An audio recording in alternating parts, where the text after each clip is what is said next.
Hey everybody, and welcome to episode 325 of Unboxing Wednesdays for comics arriving in stores on Wednesday, January 18th, 2017.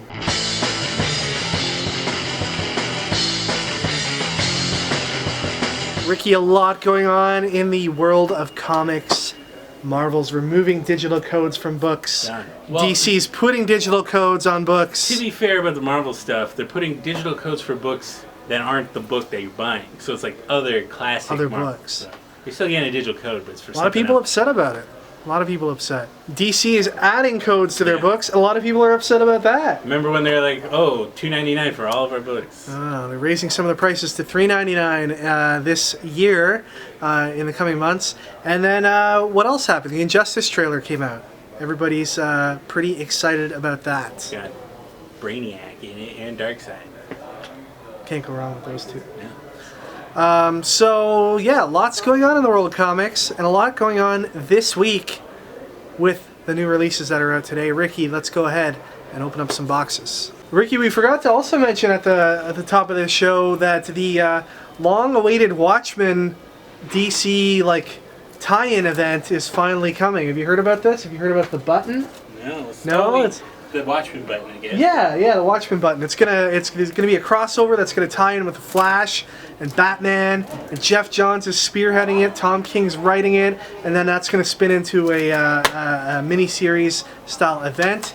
I think things are really looking up as far as DC and the Watchmen go. I'm excited for what this will bring. All right, first up today we've got some new release graphic novels to show you.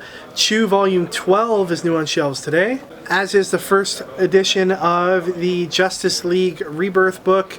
This is Volume 1. And similarly, we have the Flash Rebirth Volume 1 in stock today as well. From IDW today, we have Revolutionaries issue number 1. A couple different covers to show you for this book. Here's another cover, a blank cover, and a variant that comes with a Joe Kubert G.I. Joe mini comic.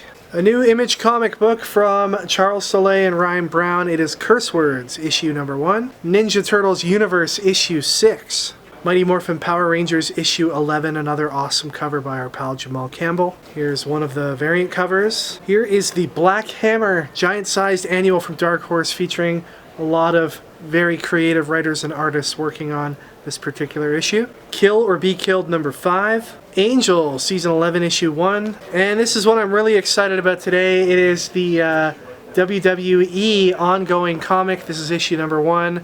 Regular cover here featuring I guess some Seth Rollins and Dean Ambrose and Triple H. So that's the regular cover there. We have the blank cover here. Some of these variants I'm very excited about. The Seth Rollins action figure variant. Alright, now we get into the cool stuff. The New Day variant. The Sweet Chin Music variant.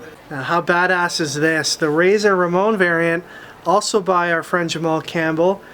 Captures the whole Razor Ramon vibe from the 90s and WWF. Check out this sweet Macho Man Randy Savage cover. I think this is the one everybody's going to be after when it comes to this book.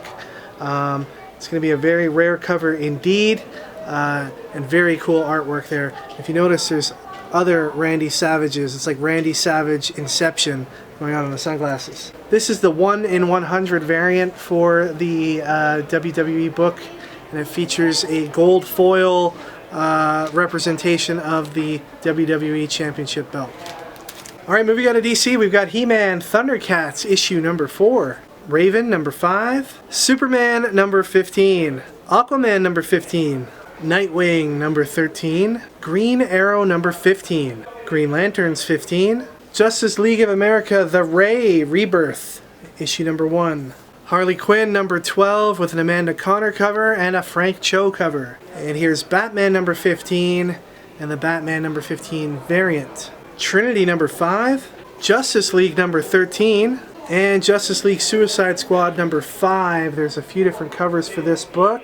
And here is the Amanda Conner variant. Alright, on to Marvel. We've got a bunch of Inhumans X-Men tie-ins today, and we've also got the really cool Monsters Unleashed thing kicking off in this week's books. So let's get to this book. It is Deadpool and the Mercs for Money, issue number 7, an Inhumans vs. X-Men tie-in. We've got Black Widow number 10, Spider-Gwen number 16 carries on the Sitting in a Tree storyline, which put Miles Morales and Spider-Gwen, Gwen Stacy, together. First part of that story was in Spider-Man number 12, which may still be available at your local shop, so make sure you check for that book today if you're picking this one up. Hellcat issue 14, Squadron Supreme number 15, Dr. Aphra issue 3, Cage number 4, Uncanny Inhumans number 16, All New X-Men number 17, Uncanny Inhumans and All New X-Men, both Inhumans versus X-Men tie-ins. Dead No More, The Clone Conspiracy number 4. We also have 2 variants to show you for that book. Mosaic is up to issue number 4. Deadpool the Duck number 2. Gamora number 2. Captain America Sam Wilson number 18. Star-Lord number 2. Venom number 3. Here's Gwenpool number 10. And then here is Monsters Unleashed issue number 1. Very cool wrap cover for this cover A, I guess you'd call it, for Monsters Unleashed. And we have an awesome Francesco Francavilla variant cover. And here's another variant featuring a wrap cover. Black Panther World of Wakanda issue number 3. Invincible Iron Man number 3. Amazing Spider-Man number 23, which ties into the Clone Conspiracy story. And here's the Amazing Spider-Man variant. And a new one from Marvel today, it is the Mighty Captain Marvel issue number 1. This is the regular cover. We also have this super cool Scotty Young variant. And here is the pencil variant, and I believe this is Alex Ross art. Alright guys, it's prize time. You know when you see this face, it's prize time. Like Santa Claus, but every day, all day, forever. So last week I asked you who your favorite couple was in comics. Got some pretty awesome answers. Icky Squid said my favorite couple is Silk and Spider-Man, which, I mean, they can't even keep their hands off each other. Isn't that like what the deal is with them? Is that they're like just on a molecular level attracted to each other? Alright. Ken Ives said my favorite couple is Medusa and Black Bolt. Imagine the things she could do with her hair. Oh yes. Cradle me like a baby and rock me to sleep. That's what I want. Joel and Stanley said the Hulk and Red She-Hulk. Had to mention them because Ricky hasn't mentioned the new She-Hulk run, simply titled Hulk, and she is supposed to be his favorite character. Where is your dedication? I'm sorry, I haven't read it yet, but I did flip through it. It's in my pile of comics I need to read. And I've been flipping through it, and you know what? She-Hulk does not appear in the whole story. I mean, Jennifer Walters is in it, sure, but she's not She-Hulk. So she doesn't transform, which is interesting.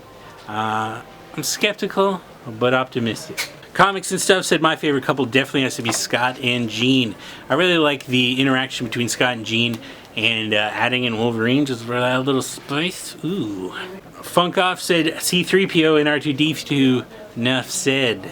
I agree, man. I think they're the most loving of the robot couples. It's fantastic. The Begging and Boarding Bad Boy said Negan and Lucille. Now that's a match made in heaven. It's beautiful, really, to have a man so in love with an inanimate object. It's beautiful. But the winner goes to Jason Todd, who said, not sure if in the comics Black Panther and Storm have been together, but I ship them with the cross-eyed dude. As for DC, I think Red Hood and Artemis should be a couple in the comics. Well, congratulations, because Black Panther and Storm, they were a couple, and then they split up over the AVX stuff. Right, Kevin? AVX is when they split up? Sure. So they were a couple, but then they split up during one of those Marvel events, and things happen, you know? Things always gotta die in Marvel events, and their love died. So congratulations, Jason Todd. Not only did you learn a little bit, but you also are entered into the draw at the end of the month. For this week's question, we're going to talk about the WWE, or as I remember it, the WWF, the World Wrestling Federation, before his entertainment.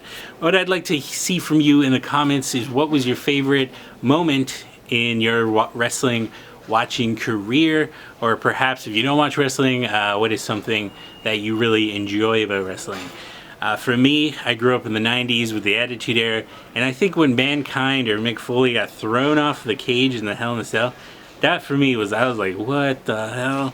That whole match, I remember watching it, I was like, this just blew my mind. So, Mick Foley for me was like next level. I mean, sure, It's probably not very good for his body, but it was great. It's great. Good stuff. Thank you, Mick Foley, for doing that. So let us know in the comments your favorite wrestling moment, and the winner will be entered into the draw at the end of the month. All right, everybody, that is it for this week. Thank you once again for watching and sticking with us through all 325 episodes. If you haven't watched all 325, I encourage you to go back now, and I expect a full report next week. How long do you think that would be? Let's see. So 325 times what? Average episode is what, like 15? 15 minutes, yeah. 10, 15. That's 4,875 minutes. And how many hours is that? So what was that, divided by 60? Yeah. 81 hours. So 4 days. No problem. You can binge that. You can power through that. Like I said, I expect a full report next week. Yeah, hand that into us. So what are you up to this weekend, Ricky? Just hanging out, man. But I'd like to talk about Chapter House. They're doing a Digital First True Patriot. And David Bishop, who I worked on Deep Sea with, he's got a story in that issue. Nice. I'm not sure when it's coming out, but real soon, real soon. So keep an eye out for True Patriot. Keep an eye out for the amazing work of David Bishop. It's going to be digital first, and I'd imagine they'll print it later. But. Awesome. All right. Well, that's it, everybody. Thank you very much for watching. You can connect with us on any of the websites you see listed here on the screen. And we'll see you guys all next time for episode 326 of Unboxing Wednesdays. Take care and enjoy your comics.